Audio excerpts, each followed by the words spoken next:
Bonjour à toutes, bonjour à tous. Bienvenue pour la première journée du Paris-Saclay Summit 2026 dans cette salle Sébastienne Guyot. Si vous pensez que la science se limite à la froideur des équations ou au silence des laboratoires, préparez-vous à être surpris.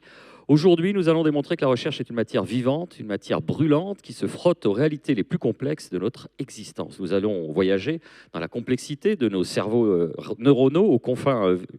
on va partir des cerveaux des réseaux neuronaux, je vais la refaire, jusqu'aux confins violents du cosmos.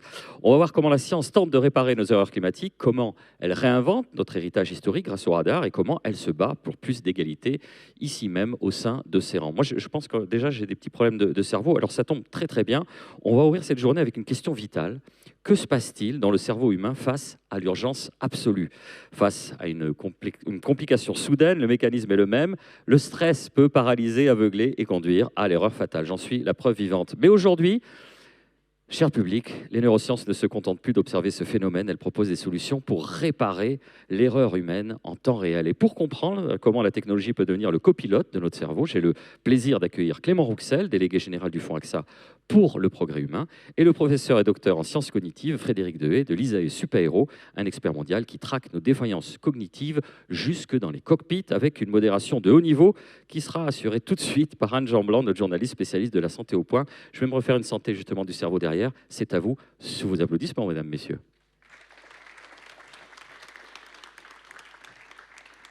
Bonjour. Alors, le point commun entre un commandant de bord et un chirurgien, c'est la quantité monstrueuse d'informations qu'ils reçoivent et qu'ils doivent traiter simultanément en espérant qu'ils ne font pas d'erreur. Et vous allez comprendre pourquoi, parce qu'effectivement, le crash aérien ou l'accident de chirurgie peuvent parfois dramatiques. Alors, évidemment, c'est le stress qui peut de temps en temps bloquer le cerveau. On l'a vu, Boris nous l'a montré tout à l'heure un tout petit peu. Et donc, pour savoir les effets du stress, notamment des stress très intenses sur ce cerveau, Frédéric Dehaies, il fait beaucoup d'études, et il fait des études qui sont soutenues par le Fonds AXA pour le progrès humain. Alors, Frédéric, vous pratiquez la neuroergonomie. Comment définir cette discipline ?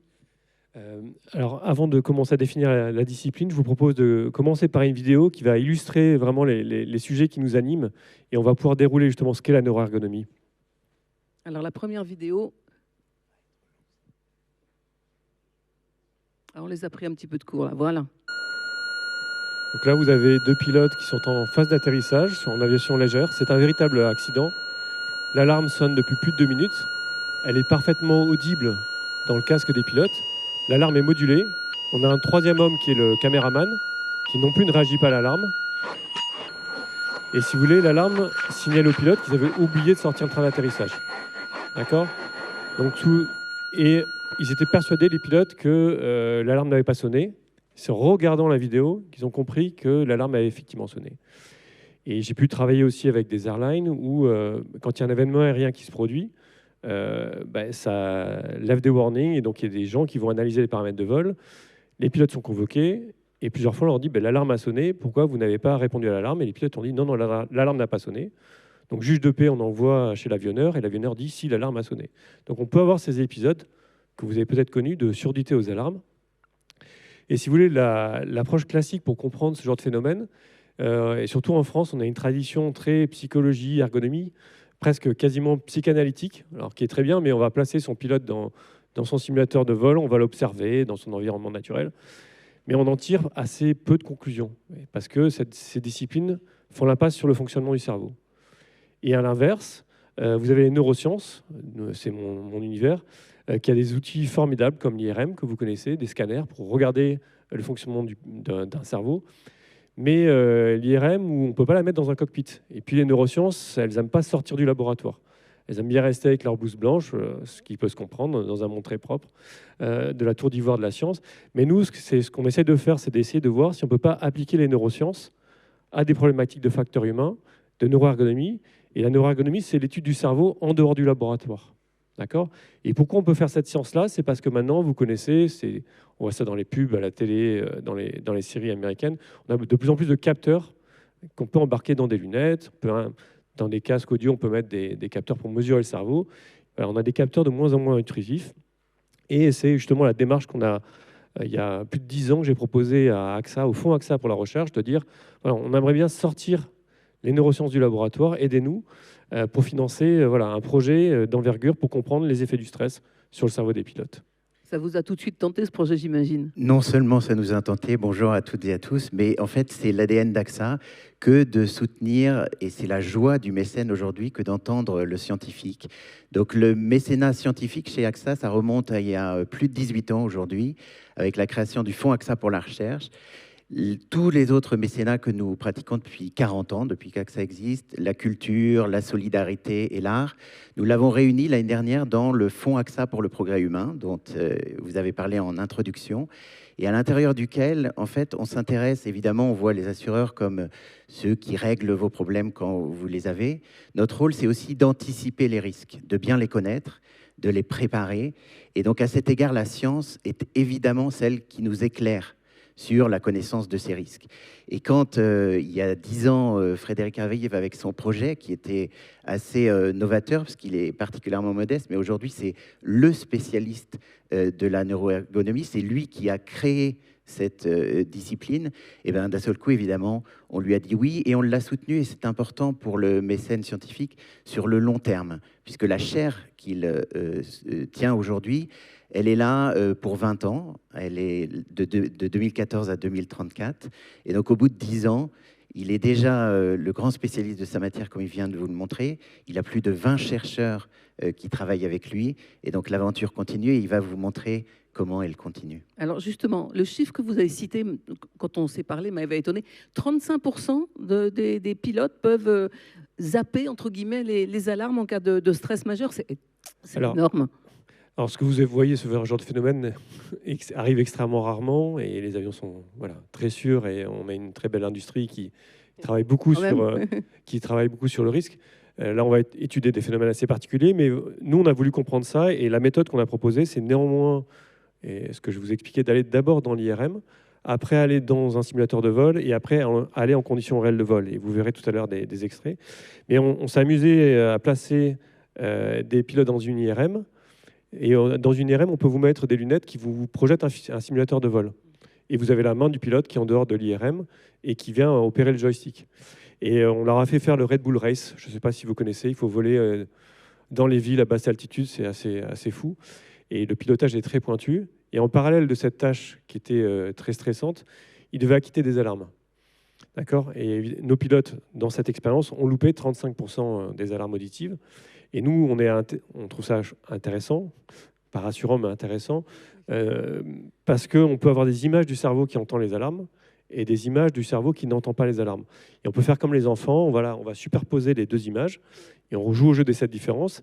Et qu'est-ce qu'on voit ? On voit que quand le pilote est dans des phases très concentrées ou loupe les alarmes, il va y avoir des aires cérébrales frontales, peu importe leur nom, qui vont s'activer. Et ces aires cérébrales, on sait que ce sont elles vont activer un goulet d'étranglement attentionnel. C'est-à-dire que c'est ce que vous rencontrez quand vous êtes en voiture.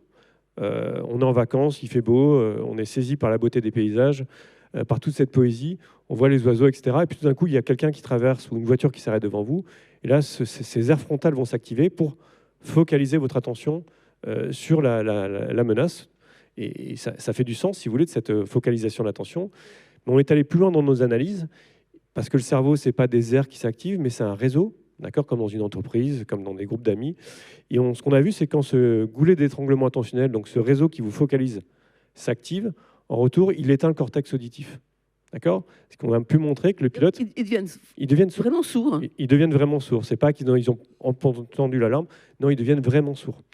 Et on peut designer n'importe quelle alarme dans ces épisodes de stress qui vous saisissent. On va venir complètement sourd au stress.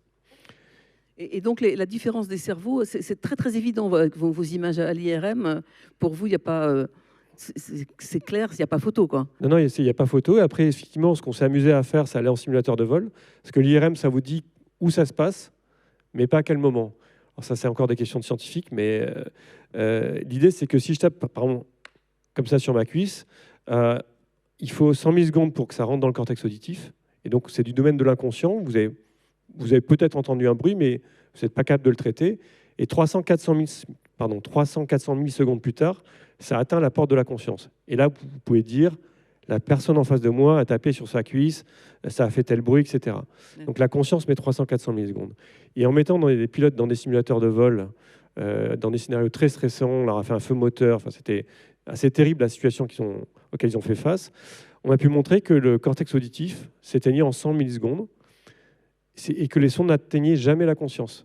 Ça veut dire quoi? Ça veut dire que ce n'est pas moi, Frédéric, ou le pilote qui décide de ne pas écouter les alarmes, c'est son cerveau qui fait le tri. Vous vouliez ajouter quelque chose, Clément? Moi, juste pour ajouter comment un scientifique comme Frédéric se retrouve devant vous aujourd'hui et pourquoi c'est important pour AXA. D'abord, c'est l'excellence scientifique qui est sélectionnée par un conseil scientifique particulièrement rigoureux. C'est ensuite le dialogue avec la société. Vous voyez que la science s'applique. Elle dialogue avec des data scientists, des pilotes. On va chercher dans la société les besoins auxquels la science peut apporter des réponses pour pouvoir faire constamment progresser cette science. Et c'est pour ça que pour nous, la science irrigue le progrès humain et est quelque chose qui n'est finalement pas une opinion comme les autres. C'est véritablement ce qui prépare notre avenir. Et c'est comme ça qu'on travaille au sein du fonds. On va peut-être continuer avec ces travaux d'abord, peut-être. Bien sûr, mais justement, c'est ça qui rend le sujet concret. Donc, Frédéric, je te laisse continuer. Vous dites que le cerveau fonctionne comme un orchestre avec des airs synchronisés à 40 Hz. Alors, expliquez-nous cela et dites-nous quelles conclusions on peut en tirer dans la vie quotidienne. Oui, alors juste pour terminer aussi un peu ce que vraiment vous faire sentir ce que c'est que cette notion de conscience et d'inconscience, et c'est l'histoire que je raconte toujours à mes étudiants, à mes élèves. C'est à une certaine époque, j'aimais le foot. Comme je dis, je suis soigné, tout va bien maintenant. Mais voilà, j'étais dans ma voiture, je voulais savoir si mon équipe de foot avait gagné le match ou pas. Et j'habite à Toulouse, le périphérique, les gens du Sud, vous savez, une conduite assez nerveuse, on va dire. Et donc, il y a un énorme accident, et j'ai réussi à éviter, finalement, personne n'a été touché. Mais mon cerveau n'avait pas été capable de savoir si j'ai entendu... j'ai jamais été capable de savoir si mon équipe de foot avait gagné le match ou pas. D'accord? Et ça vous illustre bien ce cerveau qui vient vous focaliser sur ce qui est important, éviter une collision, mais peut vous faire taire l'auditif. Et si ça a du sens pour moi ce jour-là, c'est peut-être dangereux effectivement pour un opérateur de centrale nucléaire, un chirurgien, un médecin de ne pas entendre là. Est-ce qu'à contrario, si vous vous étiez vraiment focalisé sur le résultat du foot, vous pensez que vous auriez pu avoir un accident? Ça marche dans l'autre sens? Ça peut marcher. On a malheureusement, les assureurs, je pense, connaissent bien avec le téléphone mobile, même quand vous l'avez pas en kit main libre, même quand vous l'avez en kit main libre, c'est aussi dangereux parce que votre cerveau, du coup, est dans un univers auditif et ignore l'univers visuel. Alors c'est 40 Hz. Racontez-nous. Oui, alors ça, c'est une belle histoire aussi. C'est parce qu'on a continué, on a fait des expérimentations en vol, et vous verrez tout à l'heure une illustration. Et on est allé encore plus loin dans cette histoire de cerveau, de qu'est-ce qui se passe quand on est stressé. Et ce qu'il faut comprendre, le cerveau, c'est comme un orchestre, d'accord? Donc il y a des aires cérébrales qui vont, comme un chef d'orchestre, battre le rythme. Et puis des aires cérébrales qui vont synchroniser entre elles sur ce rythme-là. D'accord? Et pensez toujours à l'idée de l'orchestre où il y a quelqu'un qui tape le rythme, les violons vont peut-être être 4-5 fois plus rapides que les hautbois, que les tambours, mais tout le monde, ce petit monde est synchronisé, et vous l'entendez, c'est beau, c'est la symphonie. Une autre métaphore aussi, c'est la galère d'Obélix, que tout le monde connaît, où vous avez le gars à l'arrière qui tape sur le tambour, mais s'il n'était pas là, les rameurs ne seraient pas synchronisés et le bateau n'irait pas droit. Donc dans le cerveau, on a découvert, des chercheurs ont découvert qu'il y avait des oscillateurs, des rythmes comme ça, et tout vient synchroniser. Et en faisant nos expérimentations, là cette fois-ci en conditions réelles de vol, donc on a vraiment mis le pilote dans des conditions de stress et il devait répondre à des alarmes. Ce qu'on a vu, c'est que son cerveau auditif, quand il n'entend plus les alarmes, il se met à 10 Hz. Peu importe le rythme, mais il est à 10 Hz. Pardon, à 10 Hz, oui. Pardon, merci, basse fréquence. Il est très lent. D'accord? Et on a vu que quand le cerveau auditif était performant, il se mettait à osciller à 40 Hz, à haute fréquence. D'accord? Il est très, très rapide. Du coup, il peut bien synchroniser avec le reste du cerveau. Et on sait que 40 Hz, quand vous traitez l'information, des aires cérébrales se synchronisent là-dedans. Donc on s'est dit, mais tiens, ça c'est intéressant, parce que 10 Hz, basse fréquence, c'est pas bon. 40 Hz, c'est bon. Est-ce qu'on ne pourrait pas créer des alarmes qui ont du 40 Hz, d'accord, qui sont modulées à 40 Hz? Parce qu'on sait que ça va peut-être resynchroniser le cerveau auditif. Et c'est une chose que vous connaissez, par exemple, avec le criquet, là, qui fait ce genre de son. Il a un son qui est modulé à 40 Hz. Alors, il fait ça pour se refroidir, mais aussi il fait ça pour l'amour, d'accord? Parce que c'est un animal qui ne peut pas faire beaucoup de bruit, mais en oscillant comme ça son son à 40 Hz, Même vous, quand vous travaillez l'été, ben, c'est difficile d'ignorer le son du criquet parce qu'il va venir entraîner votre cerveau. Et puis, ceux qui ont eu des enfants petits, d'accord, quand vous avez un Ça bébé... commence toujours par petit. Hein. Un petit, c'est vrai, je sais ce que je dis. Un bébé, avant qu'il ait moins d'1 an, il ne peut pas parler, il ne peut pas crier fort. Ses cordes vocales, sa caisse ne lui permet pas. Donc comment il fait pour alerter papa et maman? Il va se mettre à chouiner avec cette voix qui oscille, qui chouine à 40 Hz. Et le chercheur qui a découvert ça a dit que c'est véritablement du hacking de cerveau de parents. C'est-à-dire que, en tant que père, mère, vous ne pouvez pas ignorer le cri de votre enfant parce que ça vient resynchroniser votre cortex auditif, même au milieu de la nuit, voilà. Et du coup, on s'est dit, est-ce qu'on ne pourrait pas développer ça? Et on a des travaux qui sont financés, notamment, qui ont continué. Airbus est intéressé. On a pu montrer qu'on peut améliorer le design des alarmes et on a une thèse qui travaille dessus. Et en faisant des alarmes qui sont modulées à 40 Hz, on améliore la perception de ces alarmes. Alors, vous connaissez bien sûr ces résultats, Clément. Quelles conséquences pratiques vous en tirez, par exemple? Est-ce que ça vous donne d'autres idées de recherche? Ce qui est intéressant dans la recherche de Frédéric, c'est qu'elle a d'autres champs d'application, en effet. Elle peut s'étendre au champ de la santé.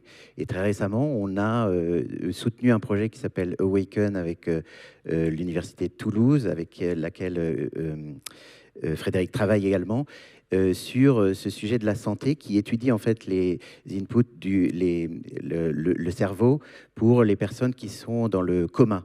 Et donc Frédéric vous l'expliquera mieux, mais Oui, l'idée c'est d'avoir cette capacité à surveiller l'activité des zones cérébrales et de voir que les personnes qui peuvent vous paraître très lointaines dans le coma en fait ressentent bien mieux ce qu'elles peuvent vivre au quotidien quand vous interagissez avec elles. Le comment, on va en parler après. Et donc, moi, j'ai une question très pratique. Dans ma résidence, comme dans beaucoup de résidences, quand il y a une alerte au feu, c'est une sonnerie qui est monstrueusement forte. Est-ce qu'elle serait plus pertinente si elle était plus faible et bien modulée? Alors, c'est une bonne idée. Enfin, l'alarme, il faut qu'elle fasse quand même son job de vous prévenir. Mais c'est vrai que quand l'alarme vient saisir des pilotes ou un chirurgien au milieu de la nuit avec de la fatigue, elle peut entraîner du stress supplémentaire. Et l'idée, nous, ce qu'on développe au laboratoire, toujours dans le cadre de cette chaire AXA, c'est d'avoir un cockpit, un smart cockpit, un cockpit intelligent. Et je vais encore reprendre la métaphore de la voiture. C'est si je vois que vous conduisez, que vous êtes en train de vous endormir, je suis entre guillemets intelligent, je ne vais pas vous hurler dessus, parce que ça pourrait vous faire paniquer. Je vais vous taper sur l'épaule, éventuellement prendre la main sur le volant. En revanche, si vous ne voyez pas une dame qui traverse ou un monsieur qui traverse, là, je vais crier, je vais montrer du doigt. Oui. Donc, en tant qu'être humain, je sens votre état cognitif et je m'adapte. Et c'est ce qu'on essaye de faire au laboratoire, c'est d'avoir ce qu'on appelle des interfaces cerveau-machine, des capteurs qu'on va mettre sur la tête des pilotes, et pour essayer de détecter justement son état mental. Et là, vous allez voir avec une vidéo. Oui, alors justement, oui, on a une petite vidéo sur ces interfaces cerveau-machine. Qui est alors de qualité iPhone, mais c'est pour vous illustrer. Là, vous voyez, c'est moi. On a le pilote qui est dans l'avion. Donc, grâce aussi au fonds AXA, qui a fait un effet boule de neige, on a pu attirer d'autres financements. Et là, l'avion a été financé par une demande de financement que j'ai faite. On a un avion qui est une plateforme volante, expérimentale volante. Le pilote est équipé, vous voyez, d'un capteur. Et derrière, on a de l'IA qui, en temps réel, essaye de prédire l'état du pilote, surtout s'il est capable, d'ici 3 secondes, de répondre à une alarme. Donc on arrive assez bien à dire, tiens, ce pilote-là, dans 3 secondes, si on lui met une alarme auditive, il ne va pas l'entendre. D'accord? Et ce qui permet d'avoir un smart cockpit qui va s'adapter à l'état du pilote. Et on va soit donner la main au pilote automatique, soit changer de la modalité de l'alarme, par exemple. Est-ce qu'on peut remettre juste le début? Je voudrais m'expliquer ce que vous voyez sur le cerveau dans votre ordinateur. Est-ce que c'est possible de refaire ou pas? S'il vous plaît. Voilà. Là, on peut l'arrêter là peut-être. Qu'est-ce qui se passe là? Alors là, c'est difficile d'analyser, mais vous voyez, ce qui est intéressant, c'est qu'en temps réel, on arrive avec de l'IA, du traitement du signal, à véritablement monitorer ce cerveau. Notamment, on va s'intéresser aux aires auditives que j'ai évoquées et voir la capacité des aires auditives à être bien synchronisées avec le cockpit. Toutes les mesures que je vous ai expliquées, voilà, on va essayer de les monitorer maintenant en temps réel pour justement prédire la capacité du pilote à répondre à une alarme. Alors justement, cette interface cerveau-machine pourrait permettre de corriger des erreurs du pilote, pourrait donc d'éviter les accidents? C'est ça, c'est exactement l'idée, c'est de donner un copilote qui serait intelligent, électronique, intelligent, qui viendrait s'adapter. Et comme je vous l'ai dit, il peut changer la modalité de l'alarme si on dit le pilote est sourd. D'autres solutions qu'on avait pu trouver, par exemple, parce qu'on parle de l'auditif, mais ça arrive que vous avez quelque chose au milieu de la figure, enfin, vous avez quelque chose qui flash devant vous et vous ne le voyez pas. Je ne sais pas si vous connaissez l'expérience assez célèbre où il faut compter les passes de basket de 2 équipes, c'est une vidéo. Puis au bout d'un moment, il y a un gorille qui passe au milieu de la vidéo, et 50-60% des gens ne voient pas le gorille, alors qu'il est devant votre nez, etc. En pilotage, c'est pareil, on peut avoir des alarmes qui sonnent, enfin qui sont flash devant le pilote, on ne les voit pas. Et ce qu'on a pu montrer, pareil, avec cette approche des neurosciences, c'est qu'on peut couper de manière quasiment subliminale les écrans, 50 millisecondes, c'est avant la conscience, et on vient récupérer l'attention des pilotes. Donc on peut jouer sur ce genre d'astuces pour récupérer le pilote. Alors, vos travaux, Clément, on a déjà un petit peu parlé, ils sont aussi arrivés à l'hôpital, et ça, c'est extrêmement intéressant. Vous avez commencé à parler des patients qui sont dans le coma. 25% des patients qui sont dans le coma entendraient ou entendent. Pouvez-nous raconter vos travaux à ce sujet, s'il vous plaît? Oui, mais merci. En fait, depuis le début, on s'est toujours intéressé aux patients parce que vous avez vu le stress, pilote qui loupe une alarme. On parle, en termes techniques, c'est le stress débilitant. Ce qui n'est pas très élégant, mais c'est le terme débilitant qu'on oui. utilise. Et aussi, on avait beaucoup travaillé avec le support du fonds AXA sur le phénomène de persistance des pilotes qui perdent leur flexibilité mentale et qui vont aller jusqu'au bout. On parle de persévération, c'est le côté obscur de persister dans l'erreur. Et on a pu montrer en imagerie qu'on a certaines aires cérébrales sous stress qui viennent s'éteindre, préfrontales encore une fois, et que des gens qui ont des pathologies cérébrales, des parkinsoniens par exemple, ils ont des trous au cerveau, enfin ils ont des lésions cérébrales ici, et ils sont incapables d'avoir de la flexibilité mentale, de s'adapter, etc. Et nous on a pu montrer que sous stress, le stress il vient éteindre les mêmes zones, et donc vous êtes dans un état quasiment pathologique, et vous persistez dans des décisions erronées, vous n'avez plus de flexibilité mentale, et on parle véritablement de pathologie pour nous de la décision. Et on a toujours eu ce lien avec le médical et avec les lésions cérébrales. Et là, récemment, on a eu creusé un autre projet avec mon collègue et ami professeur Stein Silva, qui s'appelle Awaken, sur les patients comateux. Et le lien, vous allez voir, n'est pas forcément évident, mais en fait, s'il l'est, parce que là, on s'intéresse pour savoir si un pilote sous stress est conscient ou pas, peut entendre une alarme ou pas. Et là, on se retrouve avec des patients qui sont alités et qui ne répondent pas, ils n'ont aucun geste. Donc jusqu'à une dizaine d'années, la plupart du temps, on pensait qu'ils étaient dans un état végétatif, le terme légume qui n'est pas très élégant non plus pour caractériser ces gens. Et on s'est rendu compte que 25% de ces gens, au moins, sont pleinement conscients. D'accord ? Donc ça change la vision du patient, ça change ce qu'on peut faire pour lui. Donc vous êtes cette personne, ça peut arriver à tout le monde d'être dans cette prison corporelle et avec l'horreur de « tout le monde pense que je suis endormi ». D'accord ? Et donc, on a proposé un projet pour toutes ces neurotechnologies qu'on développe pour savoir si le pilote est conscient d'une alarme ou pas, de l'appliquer au patient pour pouvoir savoir si celui-ci ou si celle-ci est consciente. Et en utilisant des moyens des low cost, etc. Et voir si on peut même restaurer la communication, refaire parler ces gens-là. Ouais. Pour vous, Clément, c'est un projet formidable qui est arrivé à l'hôpital là maintenant. C'est ce que je vous disais en introduction, c'est vraiment un projet formidable qui est parti d'une idée, d'une personne qui se transforme avec énormément de travail pour empêcher les accidents, pour former les pilotes. Frédéric ne l'a pas évoqué, mais il a également créé de l'emploi, puisqu'il a un spin-off de ses travaux de recherche qui ont permis aujourd'hui de former énormément de pilotes dans le monde sur toutes les technologies sur lesquelles il a travaillé. C'est plus de 25, je crois, points de formation dans le monde pour l'ensemble des pilotes. Donc ça crée aussi de l'emploi. Évidemment, cette science-là, vous en parliez à l'instant, la capacité d'agir sur la santé. Et pour nous, finalement, c'est l'affirmation que la science, quand on la conjugue avec la société, fait véritablement évoluer la façon dont on peut répondre aux besoins les plus essentiels, la sécurité des avions évidemment, la progression de la connaissance sur la santé, et puis toutes les applications qu'on n'imagine pas encore pour les 10 ans qui viennent. Alors, donc pour nous, c'est un encouragement à continuer. Alors justement, on va essayer de les imaginer en 2 minutes chacun, si vous projetez à demain ou après-demain, et après on prendra une ou deux questions de la salle. Si vous projetez demain ou après-demain, c'est quoi maintenant les étapes suivantes et qu'est-ce qui vous fait rêver? Alors la question de la conscience, je pense, anime beaucoup de chercheurs, donc ça c'est vraiment un très beau thème, et travailler sur des patients, aider ces patients, aider les familles, pour nous c'est quelque chose de fondamental si on y arrive, mais aussi ça nous permet de mieux comprendre comment la conscience réémerge, comment la conscience émerge, comment on peut la mesurer, c'est vraiment quelque chose qui nous anime. Et ça, prochain résultat, prochaine publication, c'est pour quand? Il y a du travail encore, mais on est dessus. C'est pour bientôt? On espère, oui. Et pour vous, Clément, demain, après-demain? Le fait de combiner les nouvelles technologies, l'IA ou autres, avec ces neurosciences et de faire progresser encore plus le sujet. Et puis un appel aussi aux jeunes. Je pense que la vocation scientifique, elle naît aussi d'histoires qu'on entend. Je crois que c'est Montaigne qui disait que le cerveau des étudiants, c'est pas un vase qu'on remplit, mais une chandelle qu'on allume. Donc nous, on est un peu le suif, les mécènes qui brûlent, et j'espère que l'étincelle, elle viendra des étudiants. Et donc pour l'avenir, c'est qu'il y ait beaucoup de nouveaux Frédéric. Frédéric, les neurosciences, ça attire quand même beaucoup de jeunes, non? Oui, ça attire beaucoup de jeunes. Moi, je suis dans une école d'ingénieurs et on a toujours du mal à recruter des femmes. On est, je crois, de l'ordre de 15%. Et c'est vrai que là, ces disciplines, ça permet d'attirer aussi beaucoup de filles, de les amener vers la science, le lien avec le médical. Donc, pour nous, c'est vraiment une belle réussite aussi de ce côté-là. Merci. Boris? Merci à tous les deux, on vous applaudit chaleureusement. Et on va vous mettre à contribution, cher public, pour une session de questions-réponses. Qui ose, qui se lance?